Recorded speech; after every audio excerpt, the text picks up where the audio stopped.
let's talk about the K-Lytics report from September 2025. Jonathan? So, several new reports have come out from K-Lytics in the past month. If you guys are not tracking K-Lytics at least the reports in your genres, you need to be doing that because this data is fantastic. I mean, I told you I'm Intel. I use databases all the time. This is the one I go to when I want to figure out what's happening on Amazon because his data points are perfect. It shows trends, shows momentum, it shows it compared to last year. It shows ups and downs on a monthly basis and sometimes even on a weekly basis. And then it gives you visual data based on what covers are performing. Probably the only thing I would want it to do better is break down between traditionally published and indie. There's not as much of a delineation there, but that's because that's my specific data needs. That might not be the need of most of his customers. And it looks just at Kindle numbers, we should say. So everything we're about to talk about is only Kindle. And what's really cool about K-Lytics is that it's the only place to get Kindle data because BookScan actually doesn't have good Kindle data. So a lot of the kind of industry reports that you see are ignoring almost all of the Kindle sales data. And Alex is one of the only people who has good access to this data. So we're going to go through it. If you want to sign up for your own K-Lytics report and go through these charts yourself, I really encourage it. There's a link down below. We are concerned we're giving away too much of this info on the episode. So Alex, if you don't like it, just send me an email, but we're going to summarize the report for everybody. So, and when we're summarizing this, I'm just giving generalized output. Okay, this is not going to apply to every single book, and you need to optimize the position of your book based on the tactical data that you have.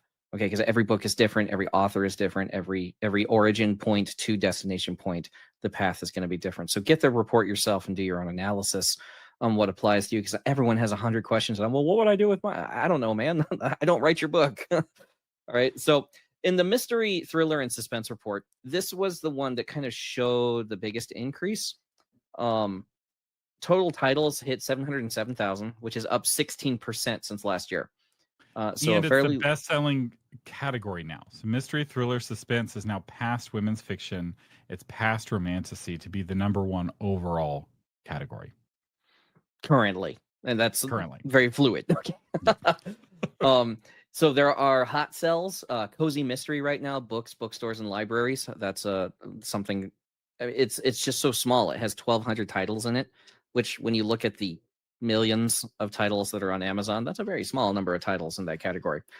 So what this means, it's got really high demand and really low supply. And so if you have a book in this category that is delivering on the promises of the category, so you can't just take your book and be like, well, the characters visit a library at one point. I'm going to put it there. It's slightly. They have a blanket on. That's cozy. Yeah, no.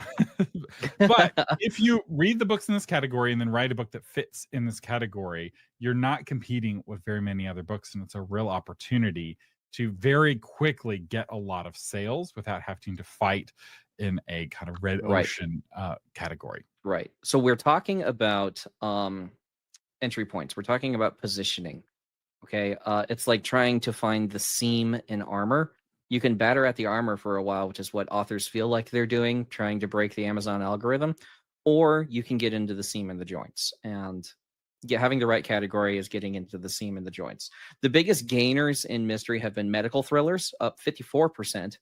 That's a huge jump, by the way. It's probably the COVID snapback, right? Because everything medical tanked towards the end of COVID. And no one wanted to hear about it again because we were sick to death of talking about it. And now it's climbing back up. In these momentum shifts, this is year over year numbers. So it's less susceptible to like one author who has one hot book in 1 month. So medical thrillers are up 54% over the years. That's a huge jump. Historical thrillers are trending up at 46%. Conspiracies are up 40%, which... I mean, Charlie Kirk just got shot, and we saw the jumps and all the conspiracy theories then. So my money is on conspiracy fiction continuing to go up. Yeah, because people are eating it up, and my X feed is destroyed right now. Legal thrillers have jumped up 37%. Action and adventure suspense is up 43%. This one's big. Children's mysteries and detectives have gone up 57%. And I've seen this because I'm in so many groups where parents are asking for mysteries that are appropriate for children. So if you write kids' books, take a look at Mysteries, Encyclopedia Brown, Nancy Drew, Hardy Boys, but good, level My kind of stuff. 7-year-old is so into mystery books right now. She had a Boxcar Children themed birthday party. Wow, that's cool. and like the cool toys, like we're looking for like detective kits for her, like really into solving puzzles, really into mysteries. So fact check true, based off of my limited interaction with the youth. I think that mysteries are very appealing. And then also historical fiction, mystery, thriller, suspense. This is a crossover genre, is also up 50%. So this, I know this isn't our Zeitgeist segment. We save that for the end, but this is Zeitgeisty in the sense that this is giving you a sense of what's up. And now let's talk about what's down. And don't shoot the messenger. Okay, you can send your angry emails to Alex at K-Lytics.com. This follows some trends that we've already talked about on here before. Remember, we talked about that publisher that does noir mystery fiction, and it folded. Organized crime is down 113%. That is catastrophic. Okay, so and that's mostly mafia romance. Okay, so these are romance numbers, but it's dropping the whole thing because people just don't want to look at it anymore. Either they think it's happening in the news already, so they're just not interested. That everyone seems to think that the president is a gangster anyway. So people who would normally read this, they don't want to see it in their fiction anymore. So the sales are down. Also, crime is really kind of coming home. Like a lot of people now have been victims of crime in the last year or two. Like crime rates are really high. A lot of police departments have stopped reporting their numbers to the FBI. So if you look at the FBI numbers, it's like, well, crime is down. It's like, yeah, because like 8 of the top 10 cities aren't reporting their numbers anymore. Yeah. And the fact that it's only down a little bit with those cities no longer giving numbers means that crime is really high right now. And like, I had a friend of mine who was murdered. Like these stories hit different once you're kind of in that ripple of crime ripples, right? And it's not fun anymore. Yeah, that's really what it is. And I don't enjoy it. I see videos or photos on X of this Ukrainian girl who was murdered by just some guy sitting behind her in a metro or on a train. And it's like I don't want that. That's not fun. I don't want to I don't want to read a book that celebrates that. Especially where the criminal's the good guy. So like falling in love with the gang boss. Well, I don't know. Elizabeth has brought up something here, which is interesting, which is that the Louvre robbery is actually really romantic and everyone's really enjoying it. And the detective, Matt, is totally dressed for the job. Yes. Yeah. So it's organized crime, all right, on like the lower level that actually impacts people. None of us care if the Louvre gets robbed. That doesn't impact you. Right. So and this is actually really it's just interesting. Right, because mystery is doing very well. So we're not talking about mysteries overall. We're talking about specifically the organized crime subgenre, which is typically filled with romance kind of piggybacking in the genre where the female character is falling in love with the mafia boss. That's where the fatigue is. It's not on crime overall. In fact, I think part of the reason why mystery, thriller, suspense, this super genre is up is maybe because so many people are victims of crime or friends of victims of crime that they're wanting to read a story where the bad guy gets it in the end, right? Where Sherlock Holmes finds Moriarty, and at the end of the book, Moriarty is in jail. And that gives me a sense of peace. I'm not experiencing that peace watching the news. And other categories that are down would be occult suspense, paranormal vampires, inspirational fiction. Hold on. We just skimmed past these really fast. Occult suspense is down 53%. Paranormal vampires is down 44%. This is a huge drop in this kind of weirding thriller. Okay. It doesn't really surprise me because people are kind of done with that level. That's like freak level. What people would perceive as freak level depth. I don't want to be there anymore. I think we may be seeing, and I want to hear what y'all think in the chat. Are we seeing a dark fantasy fatigue? Because a lot of these genres that are way down are genres where dark romance fatigue. A lot of these genres are genres where dark romance would have some kind of dark romance category and a mystery thriller suspense category in like occult suspense or paranormal vampires. Almost every vampire story is really a romance story. Like there's not a lot of vampire stories that aren't also have some kind of romantic Right. thread to So them. there's like a 3 to 6 month tail on data impact past the trend itself. And 3 to 6 months ago, women on X were like, remember the trad wife thing? I guess it's kind of died down. I haven't seen it a whole lot anymore. But women seem to be wanting good relationships. It wasn't anymore about getting the bad boy or getting the billionaire who's going to abuse me, but it's still exciting. 50 Shades of Grey type stuff. We went back to sweet. I want to cook for him. I want to stay home. I want to do all this stuff. And I think we're now seeing the data impact from that, as the fiction that's being consumed is also much less likely to involve bad boys and danger and forbidden romance kind of stuff. I think we're seeing the trend. I think the data is showing that trend right now. Now, who knows what will happen? Because when good times happen, women will get bored and they're going to want the bad boys again. They're going to want to go back into that. So if you do write that, just save your book and just release it, next time. We have another, and if Alex doesn't get too angry at me at how much detail we're going on this K-Lytics report, we have another report we may cover next week that's specifically on paranormal romance and kind of these romantasy genres, because there's a lot of nuance there. So we're kind of hitting it at an angle here with mystery, thriller, suspense.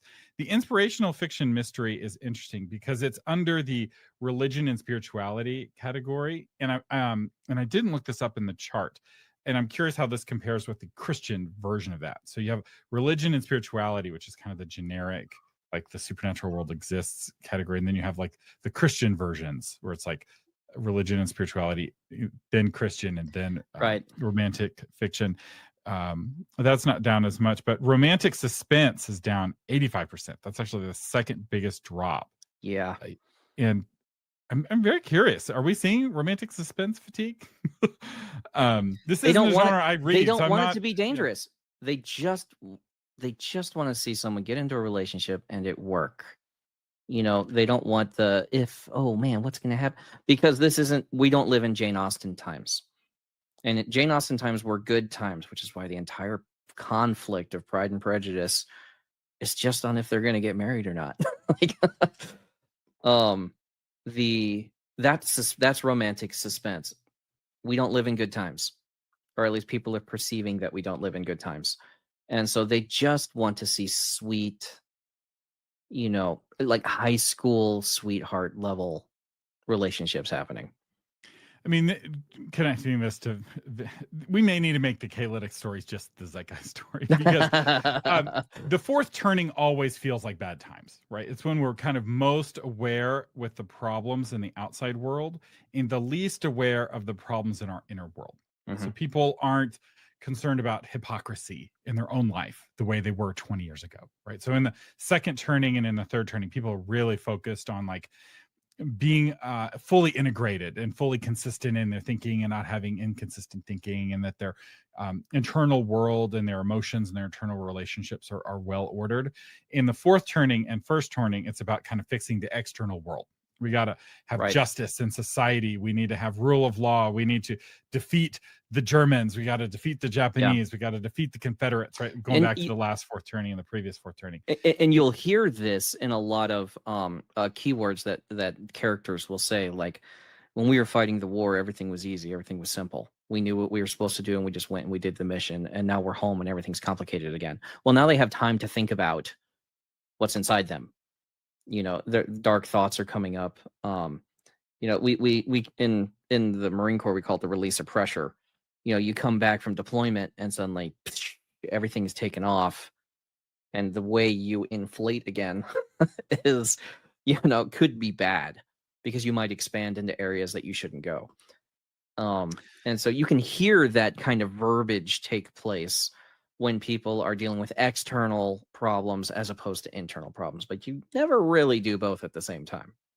And mystery thriller suspense is a very externally focused genre, typically, right? Yeah. The solving the crime, stopping the bad guy. The conflict tends to be man versus man, not man against himself. There can be man against himself elements for sure, but Yeah. So the primary driving conflict is not man against society. It's not man against nature. Typically, right? You could write a suspense where there's a man stuck in a hurricane or whatever, but most suspense, most mysteries, most thrillers are man against man. It's an external conflict, and it's very much kind of the moment. This is not our Zeitgeist segment. So when we get to the real Zeitgeist segment, that's the final segment. This became a lot more Zeitgeisty than I meant it to be. But this is our first time to really cover K-Lytics. But this is a K-Lytics report. I mean, content is what makes up how you determine how people are reacting to content that's already out. Should help determine what content you're going to create so that you can hit your audience where they're going to be. You can lead them a little bit, you know. So you need to be able to track where that trend is going. So it's not this. It's not the Zeitgeist second. Yeah. A couple other real quick things back to the report. The pricing sweet spot for the top 20 books in the various mystery, thriller, suspense categories is between $4 and $8. And the length, we're going to give you a couple highlights as why you should sign up for K-Lytics yourself. I got a link down below that's an affiliate link. Alex, please let us keep doing this because it's fun to summarize the reports. But the best-selling cluster is between 300 and 400 pages, which is actually longer than I was thinking. And it's a little bit shorter for cozies. So for cozy stories, it's between 244 and 402 pages, and it's longer for espionage and military, which is 400 to 500. But again, you can pull up the K-Lytics report for your specific genre. Use our link to sign up, and that will actually help Alex let us continue doing this.